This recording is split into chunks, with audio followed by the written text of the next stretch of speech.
Bismillahirrahmanirrahim. Halo teman-teman semua. Pada video kali ini, saya akan mencoba menakar tingkat kebisingan suara dan paparan cahaya pada saat tidur. Saya sendiri, Eko Purwanto, dengan dosen pengampu mata kuliah Fisika Medis, yaitu Bu Neng Nengden, dari Pendidikan Fisika Universitas Indraprasta. Pokok bahasan yang akan kita bahas pada video kali ini, yang pertama teman-teman semua, yakni kebisingan suara, yakni terkait materi dan korelasinya dengan kesehatan. Kemudian paparan cahaya yang kedua, yakni tentang materinya, sedikit materi, dan korelasinya dengan kesehatan. Ketiga, ruang tidur yang ideal.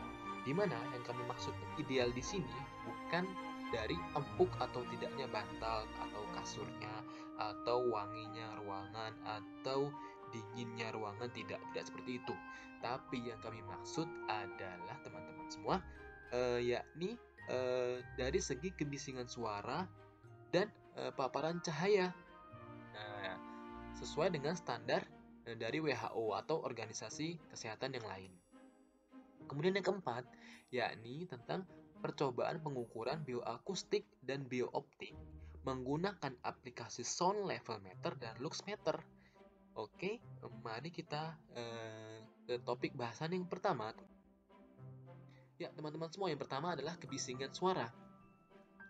Ya, atau bioakustik adalah bidang ilmu yang mempelajari karakteristik suara, organ suara, fungsi suara, fisiologi suara, analisis suara, dan manfaat suara pada hewan dan manusia. Membahas bioakustik pasti ada kaitannya dengan kesehatan, bunyi dan kesehatan. Di mana bunyi dan kesehatan bisa ada korelasinya tentang masalah kesehatan pada manusia. Di antaranya adalah saat kita tidur. Banyak kasus, namun saat ini kita akan membahas tentang tidur saja. Saat kita tidur, yang kita lakukan sehari-hari. Pada saat tidur, suara yang bising akan mempengaruhi kualitas tidur kita, teman-teman semua, dan memberikan efek secara langsung ataupun tidak langsung kepada kesehatan kita. Di antaranya adalah resiko terkena gangguan kardiovaskular atau gangguan fungsi jantung. Ini dari WHO. Pokok bahasan yang kedua adalah cahaya. Kita tahu bersama, teman-teman semua, pecinta fisika, cahaya adalah bagian dari spektrum elektromagnetik yang dapat dilihat oleh visual manusia. Kebutuhan cahaya berbeda-beda tentunya pada setiap kondisi, tergantung aktivitas apa yang kita lakukan. Misalnya saat kita tidur tentunya. Tidur tidak memerlukan intensitas cahaya yang terlalu banyak.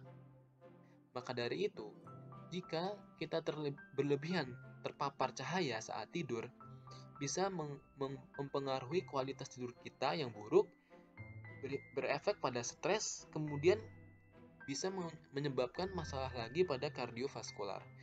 Ini dari Harvard Medical School. Maka dari itu, penting untuk kita mengetahui mana yang aman, mana yang tidak dari paparan cahaya yang kita dapat saat kita tidur. Nah, paparan cahaya ini bisa kita ukur dengan lux meter ya. Sedangkan untuk yang tadi, bisingnya suara bisa kita ukur dengan satuan desibel, bisa kita ukur juga dengan sound level meter. Ini standar ruangan yang ideal, ruang tidur yang ideal. Sudah kami jelaskan tadi bahwasanya yang kami bahas di sini hanya efek dari kebisingan dan paparan cahaya ya.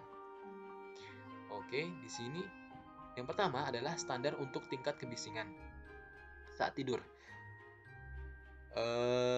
Kami mendapatkan referensi dari WHO Eropa yang bahwasanya tidak boleh lebih dari 40 desibel ketika kita sedang atau akan tidur.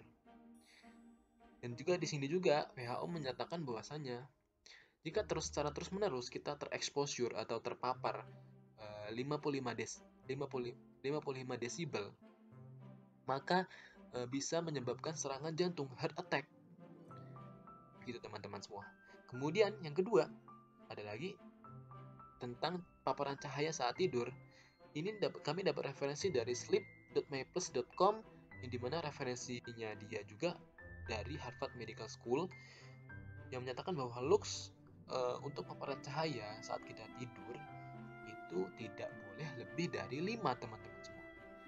Maka jika lebih dari 5 akan mengganggu kualitas tidur kita tentunya. Oke, teman-teman ya. Bahasan selanjutnya yakni percobaan tingkat kebisingan. Jadi di sini kami menganggap bahwasannya sumber kebisingan pada ruangan tidur dan saat seseorang akan tidur hanya ada 2 sumber, yakni biasanya di rumah-rumah ada kipas dan AC. Yaps, teman-teman semua tahu 2 sumber suara ini adalah pendingin ruangan yang lazim digunakan di daerah Jabodetabek. Ya kan teman-teman semua, pasti ada di rumahnya. Dengan asumsi bahwasanya lingkungan tempat tinggal sudah tidak ada aktivitas manusia, jadi tidak ada suara-suara di luar yang mengganggu suara di dalam kamar kita, seperti di komplek-komplek perumahan. Kemudian alat dan bahan tentunya gadget, kemudian download aplikasi sound level meter, kemudian siapkan kipasnya tentunya, siapkan AC. Kemudian langkah percobaannya adalah hidupkan AC dengan suhu standar ruangan saja 25 derajat. Kemudian buka aplikasi sound level meter, beri jarak 1 meter, lalu catatlah angka yang muncul di gawai kita. Lakukan hal itu untuk kipas ya dengan kecepatan minimum saja. Kipas kan biasanya ada 3 kecepatan ya. Kita gunakan untuk kecepatan minimum saja. Untuk AC, kita mendapatkan sekitar 37-38 desibel untuk suara AC ya, suara AC. Oke, kipas kita mendapatkan nilai 68-69 desibel pada jarak 1. Nah, teman-teman, tentunya adalah percobaan nilai paparan cahaya. Di sini kami mencoba membandingkan antara cahaya yang bersumber dari lampu utama dan lampu tidur. Mana yang lebih baik? Alat dan bahan, tentunya gawai, terus aplikasi LuxMeter, ruang tidur, lampu utama, dan lampu tidur. Langkah percobaan adalah letakkanlah gawai teman-teman semua pada jarak 1 meter ya. Kemudian buka aplikasi LuxMeter, nyalakan lampu utama, kemudian catatlah angka yang muncul pada layar HP Anda. Kemudian lakukan hal serupa pada lampu tidur. Oke, kita dapat seperti ini. Untuk nilai lux pada lampu utama yang tercatat adalah 84 pada jarak 1 meter ya. Pada lampu tidur didapatkan nilai lux itu 0 pada jarak 1 meter. Wow, keren ya. Ini adalah kita komparasi nih hasil pengukuran kita dengan standar WHO tadi. Ternyata standar WHO itu menyebutkan bahwasanya tingkat kebisingan suara itu harus kurang dari 40 desibel agar tidur kita lebih optimal dan lebih berkualitas. Maka dari itu AC lebih direkomendasikan untuk kita gunakan saat kita tidur karena suaranya sangat lirih ya. Ini komparasi untuk pengukuran tingkat cahaya, paparan cahaya. Yang jelas di sini adalah lampu tidur. Lampu tidur hanya menghasilkan 0 luxnya.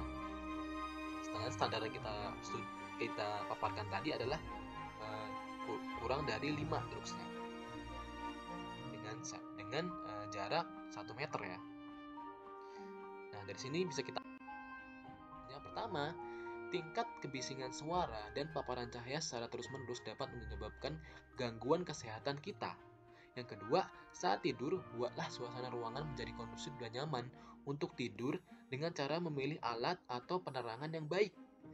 Kemudian yang ketiga, dari hasil percobaan didapatkan bahwasanya jika tidur menggunakan kipas tidak direkomendasikan dibandingkan menggunakan AC dari segi tingkat kebisingannya ya, bukan dari segi-segi yang lain. Kemudian dari pengukuran tingkat paparan cahaya saat tidur, lebih dianjurkan menggunakan lampu tidur yang redup dibandingkan menggunakan lampu utama. Saya rasa ini semua sepakat ya, teman-teman semua. Oke, yang terakhir adalah gangguan kesehatan dapat disebabkan hal-hal kecil yang mungkin kita tidak sadari, teman-teman. Oke, semoga video ini bermanfaat. Terima kasih buat semuanya. Wassalamualaikum warahmatullahi wabarakatuh.